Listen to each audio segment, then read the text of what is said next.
AP budget సమావేశాల తేదీలు ఖరారయ్యాయి. ఫిబ్రవరి 11 నుంచి మార్చి 12 వరకు శాసనసభ బడ్జెట్ సమావేశాలు సుదీర్ఘంగా జరగనున్నాయి. 2026-27 ఆర్థిక సంవత్సరానికి సంబంధించిన రాష్ట్ర బడ్జెట్ను ఫిబ్రవరి 14న ఆర్థిక మంత్రి పయ్యావుల కేశవ్ సభలో ప్రవేశపెట్టనున్నారు. అదే రోజున వ్యవసాయ మంత్రి అచ్చెన్నాయుడు వ్యవసాయ బడ్జెట్ను సమర్పించనున్నారు.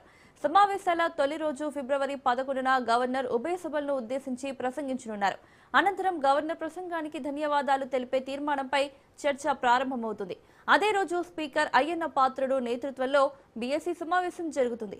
ఫిబ్రవరి 13న ముఖ్యమంత్రి చంద్రబాబు నాయుడు ఈ తీర్మానంపై ప్రసంగించనున్నారు.